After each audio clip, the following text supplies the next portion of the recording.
Olá, sejam bem-vindos e bem-vindas ao terceiro episódio da série de videocasts 2023 do Manifesto Internacional para a Promoção da Atividade Física no Pós-Covid. Urgência de uma chamada para ação, uma realização do Centro de Estudos do Laboratório de Aptidão Física de São Caetano do Sul e do E-Museu do Esporte. Eu me chamo Douglas Andrade, sou professor do curso de Educação Física e Saúde do programa de pós-graduação em Mudança Social e Participação Política da Escola de Artes, Ciências e Humanidades da Universidade de São Paulo. Eu vou fazer minha autodescrição. Eu sou um homem branco de 1,82 m, cabelos grisalhos, cabelo curto, uma barba rala. Estou na sala da minha casa com um fundo branco, uma parede branca. E hoje, nesse videocast, nós vamos falar sobre a importância das políticas públicas para a promoção da atividade física, desde o âmbito internacional até o âmbito regional. E eu gostaria de convidar para conversar conosco sobre esse tema o professor Luiz Carlos de Oliveira, que é diretor de Salafistas. Luiz, por favor. Olá, eu sou então o professor mestre Luiz Carlos de Oliveira, sou diretor do Silafisques, doutorando do curso de Educação Física com ênfase em saúde da Universidade de São Judas, sou negro, estou usando óculos, tenho 56 anos, também estou da minha casa, estou usando um casaco marrom e, ao fundo, uma parede branca. Tá? Então, sejam todos bem-vindos à minha fala nessa série de videocasts. Maravilha, Luiz. Você poderia começar contando um pouco para a gente, explicando um pouco com mais detalhes, como que acontece a formulação das políticas públicas de promoção da atividade física, por gentileza? Bem, essa questão é extremamente oportuna, tá? Uma vez que as políticas públicas deveriam ser o resultado de uma ampla discussão das necessidades, demandas e solicitações populares. A proposição de uma agenda, a formulação e implementação de ações no sentido de favorecer as condições de vida de uma população por parte dos gestores públicos. São realizadas em consonância entre diretrizes globais e execuções locais. Afinal, as pessoas moram nas cidades e devem participar das discussões dessas diretrizes, propostas por instituições internacionais, instâncias governamentais superiores, como, por exemplo, os órgãos federais, e estes, por sua vez, com as instituições regionais ou locais.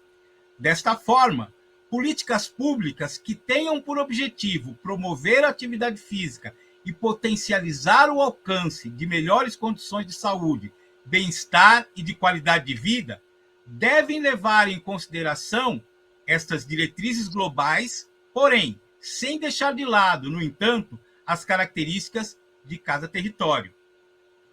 Muito bacana, Luiz. Deixa eu te perguntar uma coisa. Como que a gente é comum, né, a gente ter diretrizes globais, enfim.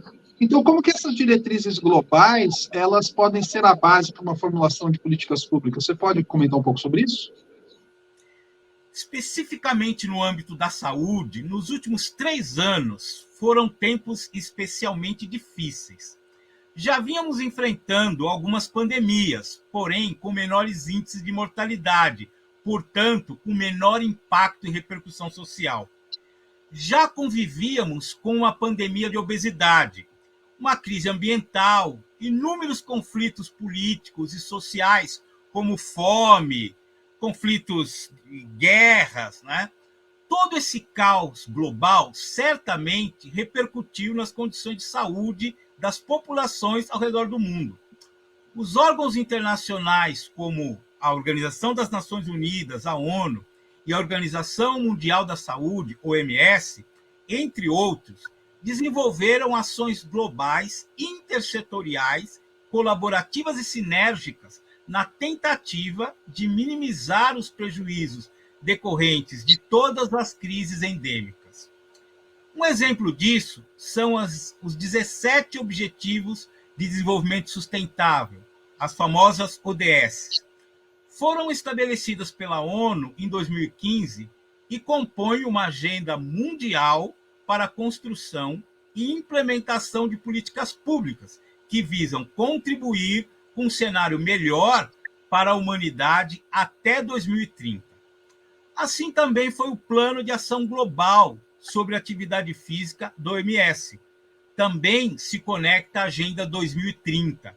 Lançado em junho de 2018, ele dá sugestões de como os países podem reduzir a inatividade física em adultos e adolescentes em pelo menos 15% também até 2030.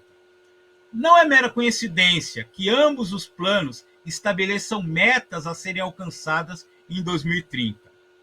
Estudos já apontaram que, dentre os 17 Objetivos de Desenvolvimento Sustentável, 12 têm alguma relação com o Plano de Ação Global de Atividade Física da OMS, o que permite que os dois conjuntos de metas possam ser trabalhados conjuntamente pelos governos, pelos gestores, pelas populações. Sendo assim, nada mais natural que os países e, por consequência, as organizações sociais que busquem trabalhar em conjunto uma forma cooperativa e solidária em prol de toda a sociedade. Resumindo, as grandes instituições globais, como a ONU e a OMS, estabelecem diretrizes para ações e condutas para que países membros tenham uma base de orientação na formulação de suas políticas públicas e, por consequência, estados e municípios reproduzam isso mais regionalmente. Tentando contribuir para a formulação de políticas públicas para a área de promoção de atividade física no momento da pandemia, nosso Manifesto Internacional para a Promoção da Atividade Física Covid-19, Urgência de uma Chamada para Ação, propõe, é citado o termo glocal, para falar da importância de se pensar global, porém agir localmente. Em novembro de 2020, a OMS atualiza o Plano de Ação Global da Atividade Física e publica as novas diretrizes para a promoção da atividade física. Dessa forma, mais abrangente e inclusivo em suas recomendações. O documento, além de ter como público-alvo as crianças, adultos e idosos, inclui também deficientes, tanto crianças como adultos, como gestantes e parturientes. Em nossa série de videocasts, teremos episódios específicos para se tratar melhor sobre essas recomendações. Nossa, bem interessante, Luiz, essa questão, né, de uma agenda global, sinérgica, aí, conversando com os países, tentando induzi-los, né, ou estimulá-los a produzirem questões. Então, conta um pouquinho como que a gente poderia aproveitar, então, essas recomendações que são globais e mais genéricas, né, para implementar as ações locais da promoção da atividade física, trazendo essa perspectiva local que você comentou e que é também uma das etapas do nosso manifesto, né? Explica um pouco para a gente essa questão. Isso é extremamente importante. Já há algum tempo, muitos países têm redigido guias específicos de atividade física para suas populações. No Brasil, sob a coordenação do Ministério da Saúde, um grupo de mais de 60 pesquisadores, do qual eu sei que você, professor Douglas, fez parte, também elaborou um guia de atividade física para a população brasileira. Ao meu entender, uma feliz adequação das recomendações do OMS às características e peculiaridades das populações brasileiras.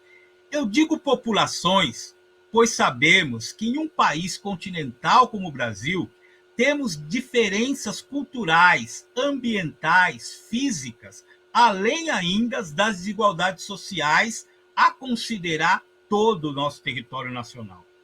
São essas diferenças, sobretudo as culturais e sociais, que precisam serem levadas em consideração para aumentarmos as chances de sucesso da implementação de políticas públicas de promoção da atividade física em nível local.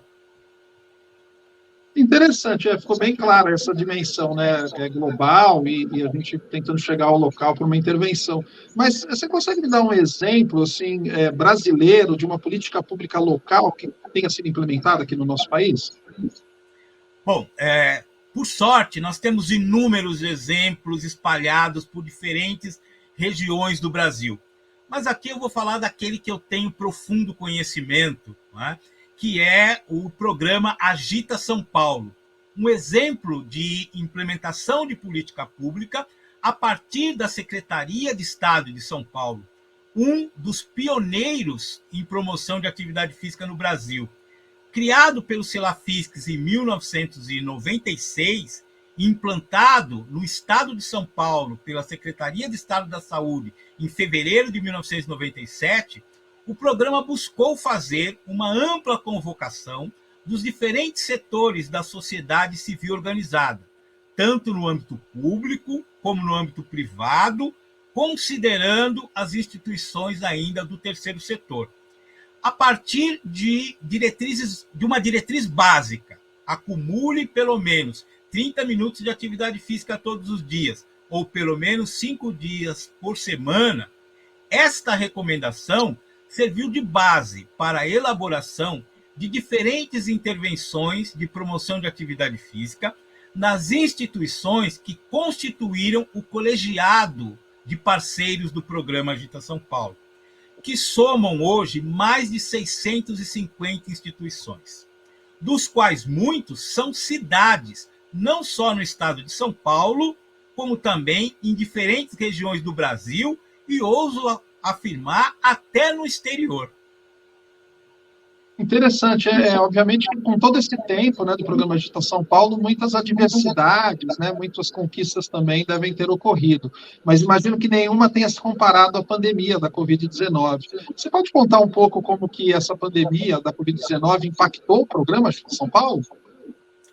Perfeitamente. A população mundial, né, foi acometida por esse grave problema de saúde pública a partir de março de 2020. A própria OMS decreta, né, uma pandemia global e, portanto, né, como aconteceu com diversas iniciativas por conta dessa pandemia em diferentes localidades, o programa Agita São Paulo também precisou se adaptar às novas circunstâncias e repensar suas formas de intervenção.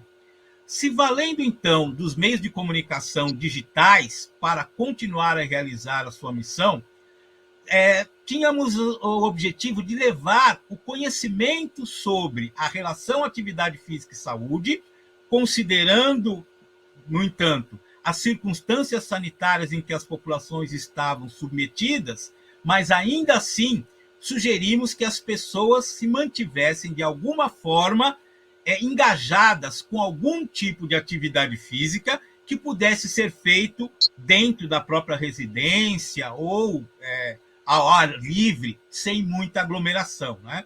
Então, dessa forma, nós acessamos todas as nossas redes, todos os nossos parceiros e propusemos uma série de ação. Foi nesse contexto de adaptação à pandemia do Covid que o grupo de especialistas reunidos pelos Selafisques ligados ao programa Agita São Paulo, juntamente com colaboradores de diversas instituições nacionais e internacionais, elaboraram o Manifesto Internacional de Promoção de Atividade Física Covid-19, urgência de uma chamada para ação. Na origem do processo de elaboração do manifesto, não se tinha noção de que mais tarde essa iniciativa se constituiria em um forte e perene movimento de promoção de atividade física, também pós-Covid ou agora, o que eu denomino Covid longa, o que é denominado, né, Covid longa. Rapidamente, o manifesto alcançou mais de 420 assinaturas, tanto de instituições no Brasil como instituições no exterior, o que demonstrou um alto engajamento e comprometimento dos diferentes setores da sociedade. Daí vem a adequação e a tradução das diretrizes gerais para circunstâncias locais, regionais ou territoriais. Desde que desde pequenos municípios até grandes cidades, instituições privadas, organizações do terceiro setor conseguiram, a partir dos 12 itens de chamada para ação descritas no manifesto, realizar ações incríveis e inovadoras de promoção da saúde, respeitando as características locais, culturais, bem como as necessidades e potencialidades de cada um dos parceiros signatários em seu respectivo território. Em 2022, as ações do que agora eu denomino já o Movimento Manifesto culminaram no lançamento de uma série de 14 podcasts, versando sobre os 12 itens da chamada para ação, dando exemplo de como essas ações poderiam ser efetivamente implementadas e ainda estão disponíveis nos principais agregadores de áudio do país. Essa série de podcasts consolida a permanência das ações e o seu objetivo inicial, de ter, então, um grande alcance populacional. Uma coisa que sabíamos desde o começo era que uma hora, mais cedo ou mais tarde, a pandemia iria passar.